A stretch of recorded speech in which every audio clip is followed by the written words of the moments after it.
Hello বন্ধুরা, তোমরা সবাই কেমন আছো? আশা করি সবাই খুব ভালো আছো আর খুব ভালো থেকো। দেখো, এখন ঘড়ির কাঁটায় বাজে সকাল 6টা। আমি চলে এসেছি ছাদে। এই কদিন সূর্য রাজা দেখা মেলেনি। আজ একটু পূব আকাশে উঁকি দিচ্ছে। তো আমি 3 দিনকার ভেজে জামা কাপড় নিয়ে ছাদে শুকুতে দিতে এলাম। ওদিকে দেখি এখনো কালো মেঘে আকাশে মেঘ ভেসে বেড়াচ্ছে। মনে হচ্ছে মেঘ আর সূর্য যেন লুকোচুরি খেলার প্রতিযোগিতায় নেমেছে। আর মনে হচ্ছে আমি দর্শক, ওদের লুকোচুরি খেলা দেখছি। মনে হচ্ছে আর মনে মনে চাইছি যে সূর্য জিতুক। জানেন, এই 3 দিন ধরে ভারী বৃষ্টি, আর ভালো লাগছে না। তো আমি সমস্ত কিছু ছাদের জামা কাপড় রোদে দিয়ে এলাম মেঝেতে, মানে আমার রুমে, যেখানে আমি শুই। তো সেখানে এসে বিছানাগুলো একটু বাগিয়ে গুছিয়ে নিই। আর এইদিকে ছেলে মেয়েগুলো উঠে নিচে গেছে। ওইদিকে বলে এসেছি তোরা ব্রাশটা কর, আমি বিছানাটা একটু তুলে ঝেড়ে বাগিয়ে ঘরটা একটু মুছে তারপরে আসবো নিচে। তো ওদিকে মেয়ে ব্রাশ ট্রাশ করে পড়তে বসে যাবে। আর ছেলে, সে তো যতক্ষণে না চা খাবে ততক্ষণে তো সে বই নিয়ে বসবে না। তো আমি এখানে আমার বিছানাগুলো একটু বাগিয়ে নিই।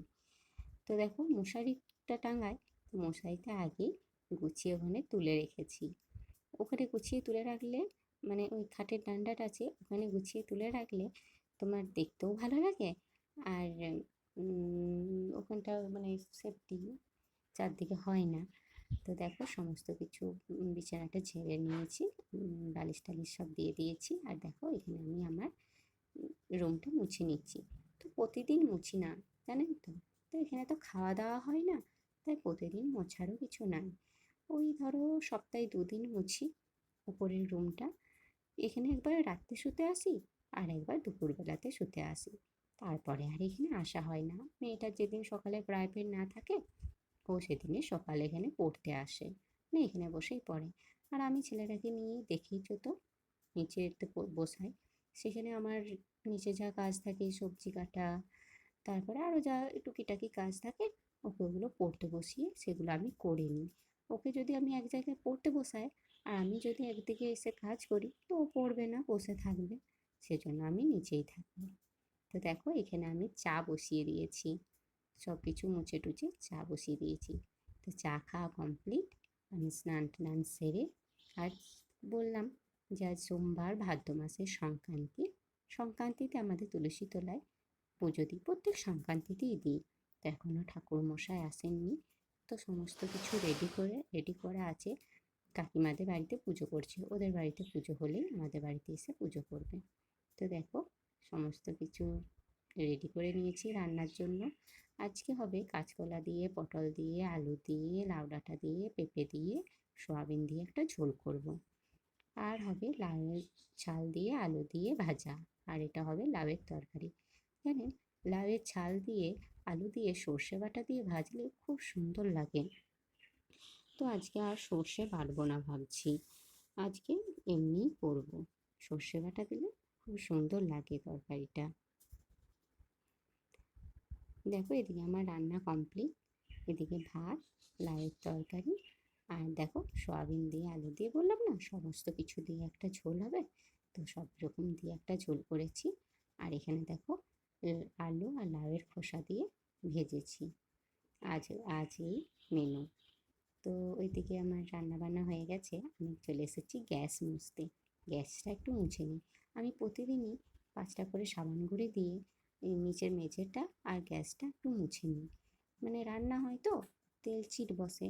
তো যদি এমনি জলপানি দিয়ে মোছা হয়, দেখছি গ্যাসটা চ্যাটচ্যাট করে, তেল চিটটা বসে তো সেটা চ্যাটচ্যাট করে। তো আমার গ্যাস মোছা হয়ে গেছে। আর যে বাসনগুলো ছিল সেগুলো একটু ধুয়ে নিই। তো কড়াইটাতে মাটি বুলিয়ে দিন রান্না করি, তা না হলে কড়াইটা খুব পুড়ে যায়, জানো তো। যখন মাজি তখন সেটা মাজতে খুব কষ্ট হয়।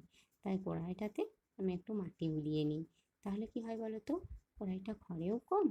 আর তোমার যখন মাজি তখন যে তেলটা গড়িয়ে পড়ে, সে তেলটাও তো কড়াইয়ের গায়ে বসে না, একটু ঘষে দিলেই পরিষ্কার হয়ে যায়। তো এখানে আমার সমস্ত কিছু মাজা ধোয়া হয়ে গেছে, আমি একটু রোদে শুকোতে দিয়ে দিলাম। রোদে শুকোতে দিলে কি হয় জানো তো, ওই যে বাসনের গায়ে যে জলগুলো লেগে থাকে সেগুলো রোদে শুকিয়ে যায়, তো আর ফুটি ফুটি দাগ হয় না। তো সেই জন্য আমি এগুলো সব রোদে শুকোতে দিয়ে দিচ্ছি, একটু শুকিয়ে যাক তারপরে তুলে গুছিয়ে রাখবো। তো আমি চলে এসেছি আমার রুমে। তো তখন সকালেই বললাম না যে যে ছাদে জামা কাপড়গুলো শুকোতে দিয়েছিলাম সেগুলো তুলে নিয়ে এসেছি, একটু গোছ করে রেখে দিই। খাওয়া দাওয়ার পর যখন এগুলো গোছ করতে আসি তখন আর গোছাতে ইচ্ছা করে না, কেননা খাওয়া দাওয়ার পর মনে হয় একটু শুয়ে পড়ি, আর ভালো লাগে না।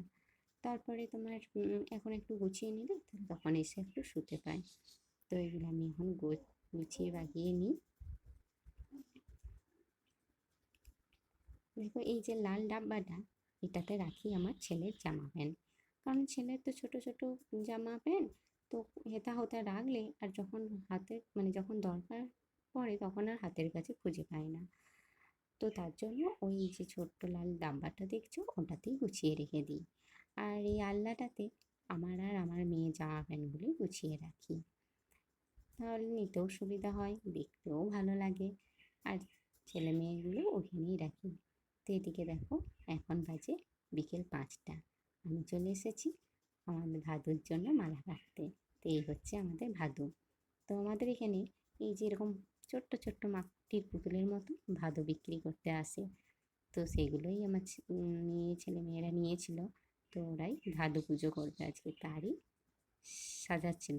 তো ওরা সাজাতে থাক, আমি চলে এসেছি নিচে আমার মেয়ের খাতাটা সেলাই করতে। আজ সোমবার, কাল মঙ্গলবার থেকে তাদের স্কুল শুরু হবে, আর 4 দিন স্কুলের ছুটি ছিল।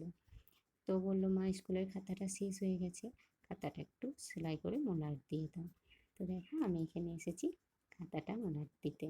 খাতাটা মলাট দিয়ে দিই, কালকার হবে না, কারণ সকাল থেকে উঠেই সে এক কাজ এক ডিউটি, তখন আর হয়ে উঠবে না, সময় পাবো না। তো চলো দেখে আসি ভাদুটা কীরকম সাজালো। তো দেখো খুব সুন্দরই সাজাইছে মনে হচ্ছে। এই যে তোমার চেয়ারটার উপরে লাইট দিয়েছে, আর বিয়ের ওড়নাটা ছিল সেটা দিয়েছে, আর এই যে এখানে ভাদুকে দিয়েছে, ভোগ নিবেদন করেছে। তো বন্ধুরা আজ তবে এইটুকুই থাক, দেখা হবে আবার অন্য কোনো দিন অন্য কোনো ভিডিও নিয়ে। তো তোমরা খুব ভালো থেকো, তোমাদের দিনটি তোমাদের আগামী দিনটি খুব ভালো কাটুক। তো বন্ধুরা যদি আমার ভিডিওটি ভালো লেগে থাকে তাহলে আমাকে একটা লাইক দিও, কারণ তোমাদের লাইকে আমি আবার নতুন ভিডিও বানাবার উৎসাহ পাবো। আর আমার চ্যানেলটিকে সাবস্ক্রাইব করে দিও।